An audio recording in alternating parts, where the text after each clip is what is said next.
Hi കൂട്ടുകാരെ, പുതിയൊരു വീഡിയോയിലേക്ക് എല്ലാവർക്കും സ്വാഗതം. പണ്ടൊക്കെ വെക്കേഷനൊക്കെ ആകുമ്പോഴത്തേക്ക് ഒരു നിമിഷവും വീട്ടിൽ ഇരിക്കാതെ ഇങ്ങനെ പാടത്തും മരത്തിലും പറങ്ങാവേലും കയറി നടക്കുന്ന സ്വഭാവമായിരുന്നു എനിക്ക്. ഇപ്പോഴോ എന്നാ ചൂടെന്നേരം ഞങ്ങൾ വിചാരിച്ചു ഇവിടെ അടുത്ത് ഞങ്ങളൊന്നും ഭരണിക്കായി പോയ ആ സമയത്താണ് കേട്ടോ ആ വീഡിയോ ഇത്. അന്നേരം ഞങ്ങളവിടെ നോക്കിയപ്പോൾ ഇഷ്ടംപോലെ പരൽമീൻ, 3 പരൽമീനെ കിട്ടി കേട്ടോ. അന്നേരം ഞങ്ങൾ കുറച്ച് 3 പരൽമീനെ പിടിച്ചു. എൻ്റെ ആ നോട്ടത്തിൽ എന്തോ ഒരു വശപ്പശകില്ലയോ, പക്ഷെ പാവം പോത്തായിരുന്നു എരുമയാണെന്നോ എനിക്കറിയത്തില്ല.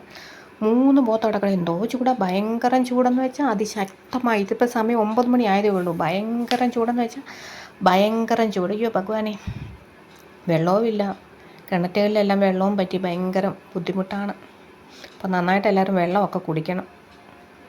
പാവം പോത്ത്, നല്ല പ്രകൃതി രമണീയമായ സ്ഥലം കേട്ടോ. എന്നിട്ട് ഞാൻ വിചാരിച്ചു അതിങ്ങനെ നല്ല സ്നേഹമുള്ള പോത്തായിരുന്നു കേട്ടോ. അതിന് ദേഹത്തും അതും ചൂടും കൊണ്ട് ഇങ്ങനെ വയ്യാതെ കിടക്കുമല്ലയോ, പക്ഷെ നല്ല സ്നേഹമുള്ള പോത്ത്, പാവം പോത്ത്. എന്തൊരു ഒന്നാമത് ഇതിനൊക്കെയെന്ന് വെച്ചാൽ ഭയങ്കര ഇതൊക്കെ വെള്ളത്തിൽ കിടക്കുന്നില്ല. അവിടെ 4മതൊരു പോത്ത് കിടക്കുന്ന നിങ്ങൾ ശ്രദ്ധിച്ചോ. 4മതൊരു പോത്ത് വെള്ളത്തിൽ കിടപ്പുണ്ട്, ഇതാ കിടക്കുന്നു.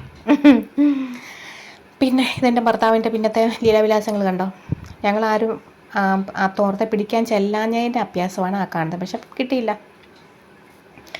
മീനെ കിട്ടി ഇഷ്ടംപോലെ. ഈ വെള്ളമൊക്കെ അനക്കുന്നത് കൊണ്ടായിരിക്കും മീനൊക്കെ അങ്ങ് മാറിപ്പോൾ. അതോ എന്തോ ഒരു മീനുകളാണെന്നാലും, പക്ഷേ മീനെ പിടിക്കാൻ പറ്റാത്ത പോലത്തെ മീനുകൾ. പിന്നെ അനങ്ങാതിരുന്ന സമയത്തേക്ക് പിന്നെ 3 മീനിനെ കിട്ടി. അപ്പം അടുത്ത വീഡിയോ ആയിട്ട് വീണ്ടും കാണാം.